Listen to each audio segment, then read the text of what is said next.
What's up, everybody? Welcome back to my channel. My name is Boomy and you're watching my channel, Boomy Reactions. Now today, guys, we're going to be catching back up with Laurence in Lost in the Pond. So I had to watch this video. I spotted the title. The title was 11 Things I'll Really Miss About America. Laurence isn't moving, is he? He's not coming back home. He's not going, well, America is his home, so that's the wrong thing to say. He's not moving back to the UK, is he? He's not leaving America. No. He seems very settled and he seems like he's really enjoying himself. So yeah, I spotted that title and I had to give this a watch because I'm not really sure what's going on. No, it can't be.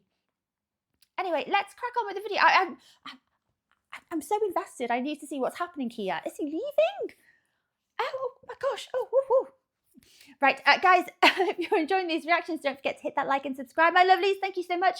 If you're interested, I have a Buy Me a Coffee account. That link is over here. And if you'd like to help support this channel any further, I do have a Patreon account. And if you fancy checking that out, that link is in the description below. Oh, I can't wait anymore. Oh, gosh,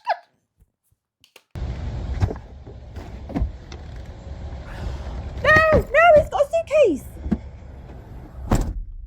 What a day to do this on. 15 years after moving to America. Today, I'm going to do something that I just never thought would happen. You tell yourself, ooh, this'll last forever, but that's never the case in life. And today, I'm sitting in my car getting set to make a video in which I make you think that I'm leaving the United States to go home for Britain in order to generate clicks and hoping that once you have clicked, you stick around, because even though I'm not leaving the United States, there could come a time when I do. And when...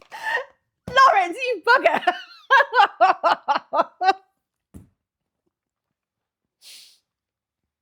I'm very gullible. I feel like I've just well and truly been had over. Oh, Laurence, you didn't need to joke about that with clickbait. I would have watched anyway. Actually, it worked, didn't it? Yes, like I said, I spotted the title and I had to watch it. Okay, panic over, everyone. Laurence is not moving back to the UK.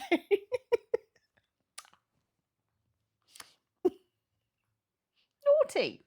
Carry on. When that happens 10, 15, 20 years from now, there are hundreds of things that I would completely and utterly a little bit miss about it. Yes, and because nobody wants to sit through a 7-hour video, I thought I'd just pare it down to 11. And so amid this appropriately British weather, here are some of the things that I'm going to miss about the United States. I've got the Kleenexes ready. Oh, right. Okay. Naturally, there is going to be, hypothetically speaking, because he's not moving back to the UK. But if he were to, possibly in the future, no immediate plans to, if he did in the future, there are a vast amount of things that he's going to miss about the US. Yes, understandably. So he's managed to narrow these down to maybe the most important or maybe the strangest things out of the list. Let's see. So the trees. Okay. Is that because, I don't know, I'm thinking of trees. I'm immediately thinking of like the California redwoods. I don't know why. What's so different about the trees? Because we have similar trees, like we do have similar species of trees, don't we? Like, you know, oak. And a number, which I'm sure there are. I can't think of any off the top of my head. But yeah, why trees? I'm going to miss trees, which makes it sound like we don't have trees in the United Kingdom, which is blatantly a lie. We just don't have trees that are as big. Sometimes here trees go so high, like the redwoods that I saw out in California, that they might as well have an elevator attached to them. In fact, some of those trees out west have such bloody thick trunks you could fit 2 elevators in there and a stairwell. Of course, in reality, this would be a terrible idea just because squirrels would chew through the cables. Yes, they would. But despite encountering the occasional pest, I'm really going to miss American wildlife. I don't know what it is, but in the last few years, I've just become very, very fascinated by animals. I do know what it is. I'm in my 40s now. And because of where I live, a lot of them just happen to... I'm not there yet, and I'm still interested in animals. It's got to mention raccoons. Laurence has to mention raccoons. This is like a very much a point of interest for outsiders of the US. We're really interested in raccoons because we hear you talk about them. We hear people talk about them on TV and in films. We don't have them. We don't really have those little trash pandas. And they look so unbelievably cute. I know they're a pest to an awful lot of you, but first appearances, guys. Looks like they're wearing that little eye mask and the way they use their little hands. And they wash food, don't they, before they eat it? They just look so darn cute. To be North American species. And when it comes to the broad range of American wildlife, I feel like I've only just scratched the surface.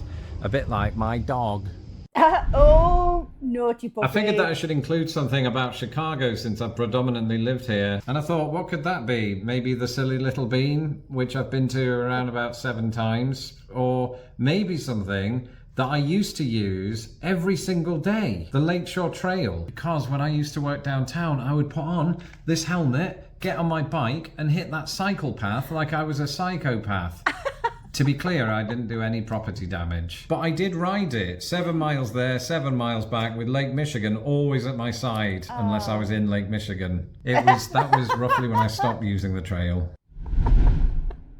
Max. Diners, okay. Yeah, I'm filming a video. What am I going to do without American diners? No, it's hypothetical. If I move back to England, what am I going to do without American diners? Because I know that they have American-style diners in the UK, but they're not the same. No. It's like when here, they make authentic British-style pubs, and the reason that they're authentic is that they have 12 pictures of Queen Elizabeth in them. That's not something we do in Britain, and in America we don't have pictures of Al Capone scattered all over the place. You know, so I think it will be sad, and I love American diners. I love them more than I love my own, not my wife. I wasn't going to say that, but more than I love my own cat. That's just as bad. This is an interesting one because what we think American diners are in the UK and how we try to replicate them, and there are a lot, they're a novelty. They're good to go to. You know, they always claim they do the best milkshakes, best burgers, best hot dogs. But I think the service is going to be totally different, and they're not going to be exactly the same, are they? It is a novelty.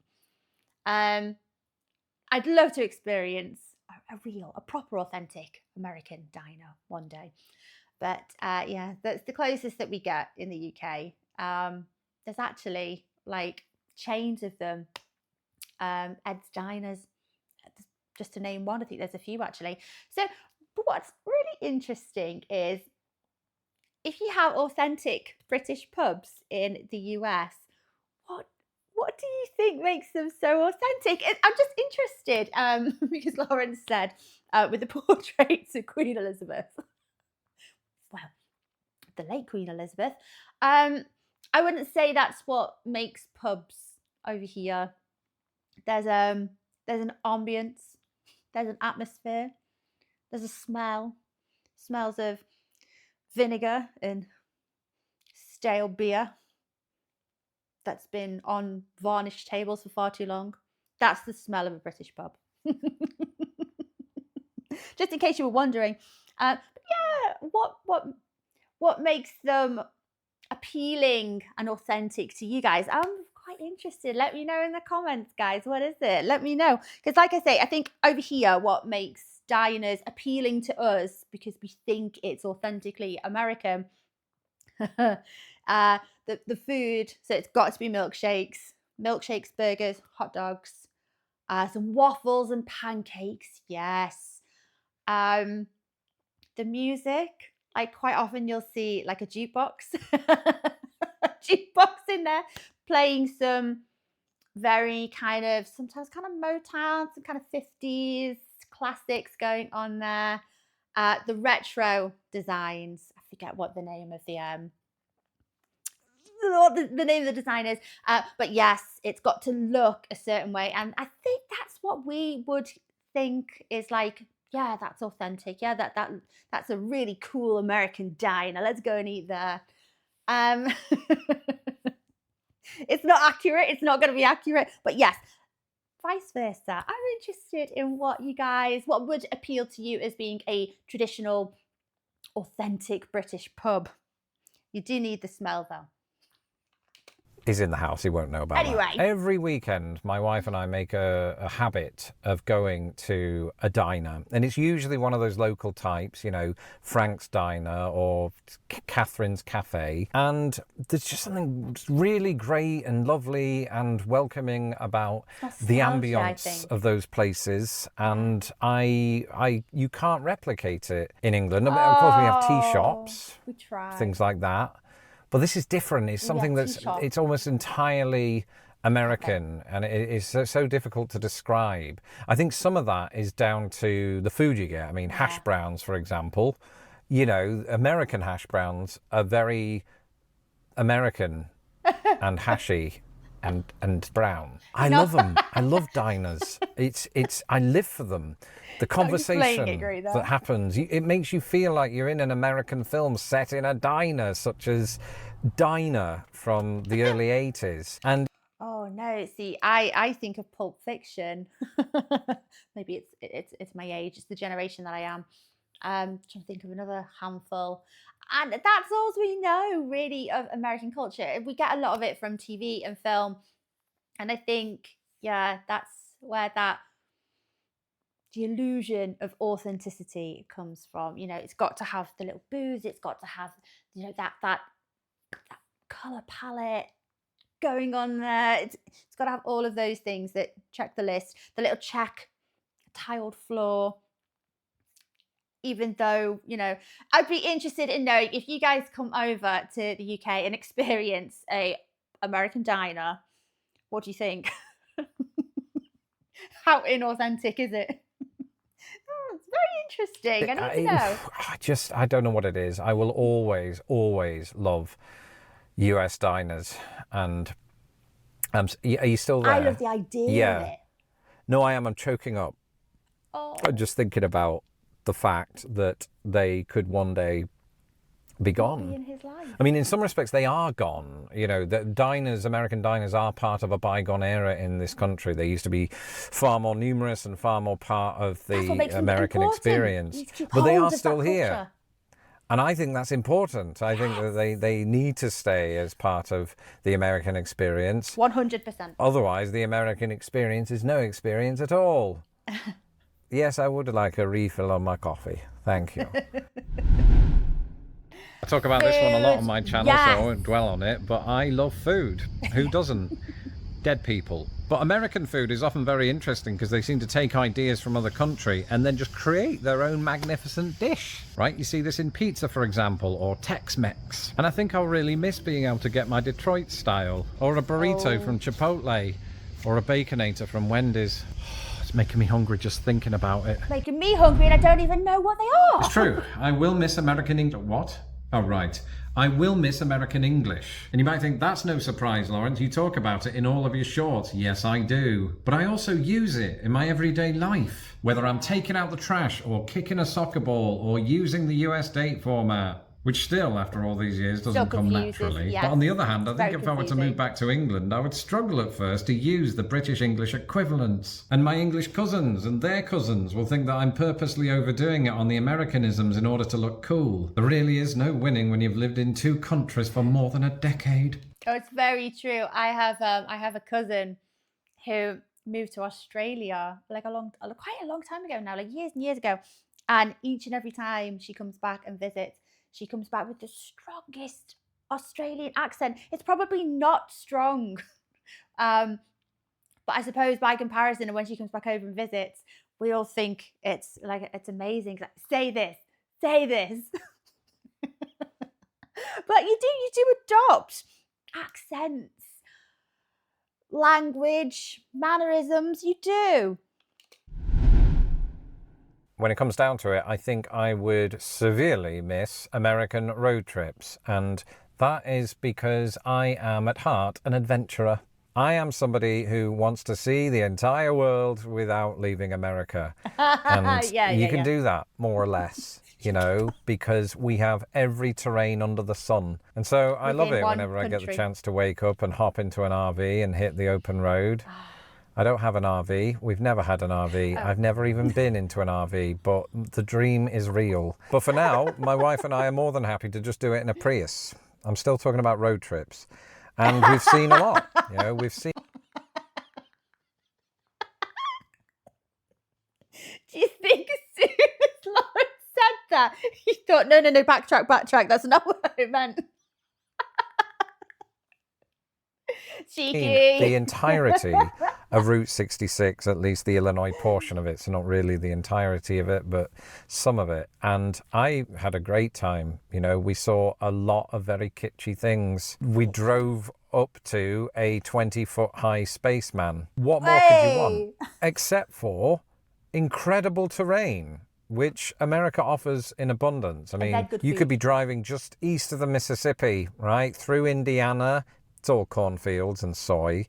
But then you get out of there to Ohio, and that's all cornfields and soy, until you start getting toward Pennsylvania. And once you enter Pennsylvania, you start to realize, oh, look at this. There's a big mountain range approaching, or we're approaching it.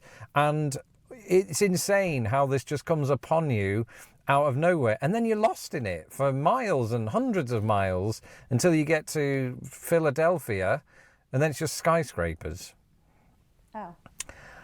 Yeah, that's not the entirety of my road tripping experience. It's just one example. Because if you were to take a car from Chicago and head west, not only would you cross the Mississippi River, but you would also then go across the Great Plains for hundreds of miles and see lots of farms for a while, and then get to the Rocky Mountains. And probably not have a way to get through. But it'd be thrilling anyway, because you could just get out of the car, jump on a horse that magically appears, ride off into the mountains as if you're in a film, and then end up in Los Angeles and audition for a film. Or within not on like horseback. I can imagine that'd be quite challenging. I might miss American accents, which might sound weird to some people, but you know, when I was at university and I was surrounded mostly by fellow English students, when the odd, usually very odd, American student would turn up and they'd have an American accent, they'd stand out, right? And it'd be something that I'd have my ears pinned to. Ooh, what are they going to say next about us?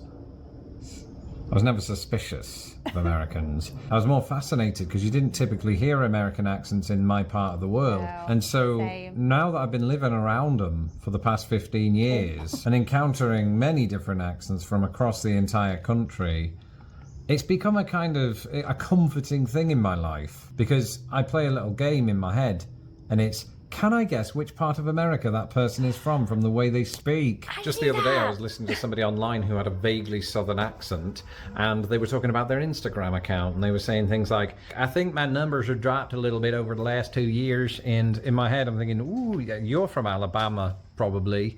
And I looked them up, and guess what? They were from Texas. Just goes to show how little I've actually observed. But I do like hearing y'all's accents on a daily basis. They are wonderful accents. Yet to foreigners, it's very hard to distinguish between some of the southern accents. Some are easier than others. But yeah, like Laurence, I'm very fascinated with accents. I think they're a wonderful thing. I haven't come across an accent I don't like yet. No, it's very, very unusual to come across Americans in the UK, or more common than it has been over the years. I know I've mentioned before, I had two, as a child in primary school, elementary school, there were two transfer teachers, like a transfer program that came over to teach for 2 weeks, and they were from North Carolina, and I was just enamored by their accent. I was mesmerized by it. I loved it. Just the way that they referred to different things with different words, the language, their accents. Oh, they were just musical. I love their accents. And I don't think I don't think I met another American since for a very, very long time. So yes, Laurence isn't wrong. We don't get very many tourists from the US or people that migrate and move to the UK. So it's very sad, but it's always very, very interesting. We like hearing the accent. That's what it is. It feels familiar, and I think that's because a lot of us grow up watching a lot of like American TV and films, and so it sounds like comforting and kind of familiar, but it's like it's so unusual and it piques our interest at the same time. I get it. Can you believe it? Oh, I will never again national get to step parks. foot inside an American park. And you might think, oh, Laurence, that's fine. Britain has some sensational green spaces. And it's true, Yeah, it does. it There's no does. denying that. But I Not the have same. lived here for 15 years. That's almost a sixth of a century. And I've still never been to Yellowstone. I've still never been to the Grand Tetons. I've still never been to Yosemite. And this is something... I got it. Someone picked up on me when I referred to Yosemite. I don't know what it is about the word. It looks like it should say Yosemite. Laurence has just done the same thing. And I'm glad because it means I wasn't that daft to pronounce it that way. Yes, it's Yosemite, isn't it? that's going to leave a hole in my stomach. Oh, I Yeah, can that's probably the imagine. hunger, actually. I need to run back in soon and get food. But I want to see all that. Yeah. You know, and you can't do it in a day. You can't even do it in 15 years. I mean, these places are monumental. They are on a level the size of which you just do not see in the UK. I've said this before, in a short. America has 2 national parks that are larger than Wales. Now, I would give anything to spend 3 months and just go hiking in one of those places. You know, maybe actually get an RV, because that's a lot of walking, and make videos about it. Instead, those videos are going to come from the much smaller but no less magnificent Snowdonia National Park, ironically in Wales.